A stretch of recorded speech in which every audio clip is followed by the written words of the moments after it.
How you doing, YouTube? Matt Massa Beer Reviews back with a re-review. It's been a while since I've reviewed this beer because this is beer number 12. This is the 12th beer I ever reviewed on my channel. I have not reviewed it since. I was out and about in northeastern Pennsylvania, getting my hair cut, doing that all kinds of stuff, and I stopped in this bottle shop. And it was slim pickings in there. It was kind of like an older place, and you can tell they just don't spin a bunch of beers, but they do have some crafty stuff. This was there. A nice, dusty, shelf-turdy little bottle.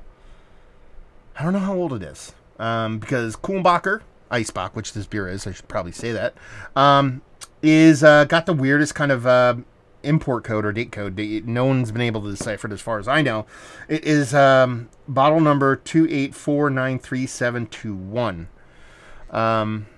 This is the original German Eisbock. 9.2% alcohol by volume. Eisbock is inadvertently invented in Kulmbach one bitter winter day when an apprentice brewer accidentally left wooden barrels of Bock beer in the brewery yard, causing them to burst. When the ice was chipped away, a richer, more concentrated dark lager remained inside the barrels. You know, there's some really well done Eisbocks out there. What's the one I like? I'm not thinking of Schneider Aventinus Eisbock. That's fantastic. There's another one. Granite is it called? I forget what it is. But there's some really good ones out there. Classic good ones. This, my friends, is my favorite. And I have not had this.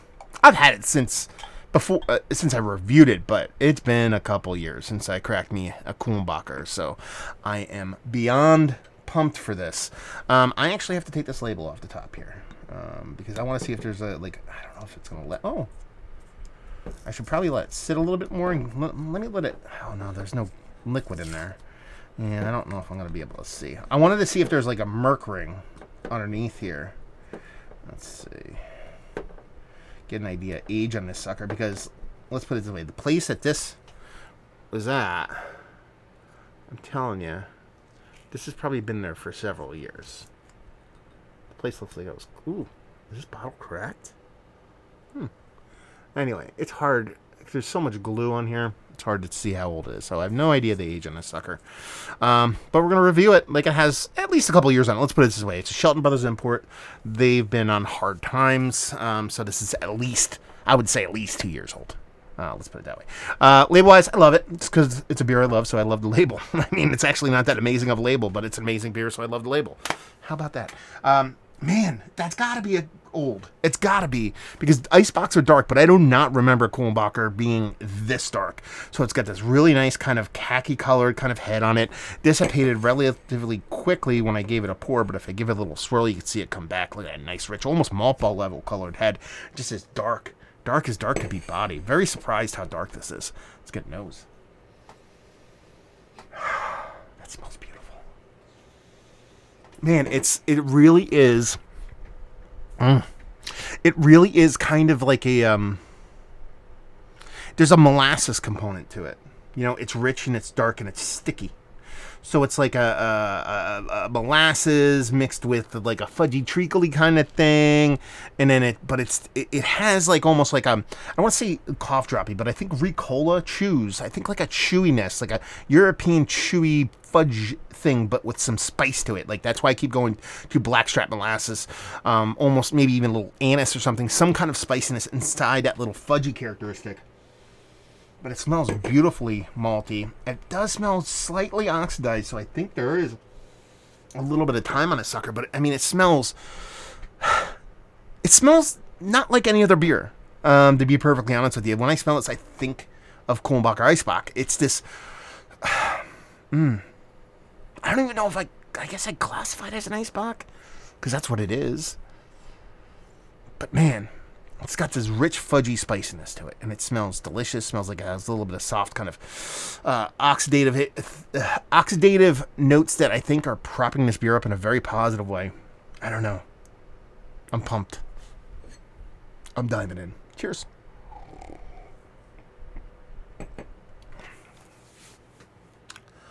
I love this beer. God damn it, why don't I drink more of this? That's the funny part, dude. This beer can be had, you know. There's a place that is 23 minutes away from me. It's a place I actually ripped like Cantillon and Dre Fontaine out of and all that kind of stuff. In the middle of nowhere. And they always have cases of these. And I can get sixers of this for $15 or less. That's not where I got this set of bottles. But it's just like when I walked in that bottle shop, there were such slim pickings and I wanted to buy something. And this is kind of like was the default kind of go-to there. I mean, this is classic. Like, I don't drink this a lot, and then when I drink it, I get really angry at myself for not drinking it. So let's pump the brakes on me just waxing poetic of how much I love this beer and actually talk about it. That would be novel. Beautiful soft mouthfeel. Very much Doppelbocky, like as far as creaminess and sultriness. There is a soft oxidative kind of note to this. A little bit of kind of wet paper. Nothing too aggressive. I actually think it's a positive in this beer. You're getting, I went molasses spicy on the nose. It's definitely more of a fudgy caramel. Slightly caramel, more fudgy sugar daddy. That's why I think this definitely has some time on it. Fudgy sugar daddy-ish kind of mixture as opposed to that spicy molasses on the nose. So it's a nice kind of back and forth between that nose. You get the spiciness and that richness actually in the taste. Beautifully carbonated. Like the mouthfeel on this, I mean, that goes hand in hand with that Doppelbock kind of mouthfeel, but it has this rich softness to it. It doesn't drink.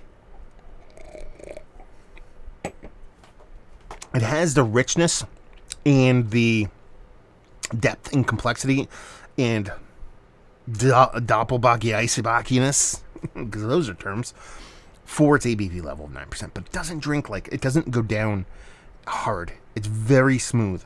So this is kind of like the antithesis, I almost caught that right, of my IPA take, where I'm like, okay, those beers don't have the impact, but they have the alcohol. Well, this has the impact of that alcohol level, but there's zero booziness to it. So it's kind of like that beautiful mixture of that rich, dark, almost 10% kind of dark beer, but it doesn't get too kind of heavy-handed. Almost super drinkable to the point where it's kind of scary.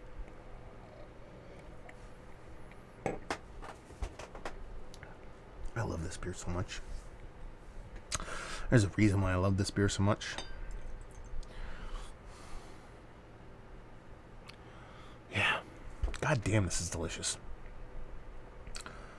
Yeah, honestly, this is Mount Rushmore status, Eisbock, period. It will be. There's some beers I kind of default to that, you know, whether it be, you know, Kirsch, Russian Imperial Stout, and, you know, some beers that I'm really like, blah, blah, blah, blah, blah. This is always going to be flirting, if not on Mount Rushmore. And I was curious to dive into this because, you know, how much I do enjoy this beer and how much I remember enjoying this beer. Sometimes that's a little bit of a setup for disaster. Sometimes you go back to it and you're like, oh, not nearly as good as I thought it would be. No, this is as good, if not better, than what I remember this beer being. Shame I don't drink it more. Listen, it's almost 10%. It's not something I don't drink all the time anyway. But man, as a nice tasty treat, you know, we're a week away from Beer Palooza. I'm working like crazy at my house to try to get things set up because like we need a new fridge and all kinds of stuff done at my house. So I'm like, okay, I'll do it right before Beer Palooza. So we have like an outdoor fridge for everybody to put their stuff in and blah, blah, blah. So I've been working my ass off every day, trying to get things set up and ready to roll. And I'm like, I want something treat. I want to treat yourself tonight. And I was like, okay, drink one of those Kulmbachers. And exactly what I wanted. You know, from that rich stickiness all throughout the nose, but you had the spiciness on the nose to that more fudgy sugar daddy on the taste, but without being super thick and being really drinkable. Honestly, I'd be really, really, really hard-pressed to find a better Eisbock on the planet.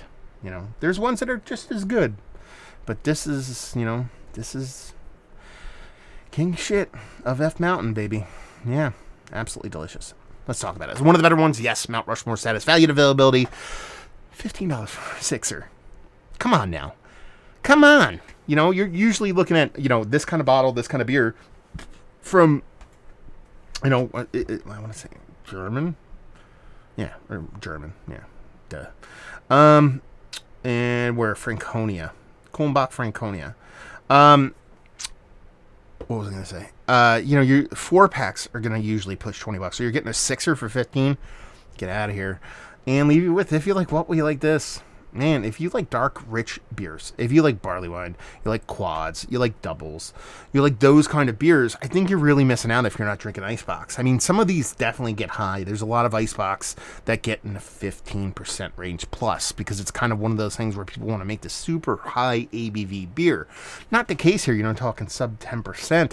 I think it's one of the more drinkable ones, even though it is almost 10, and so it's not one of those ones where they're iceboxing the crap out of it just to make super concentrated beer.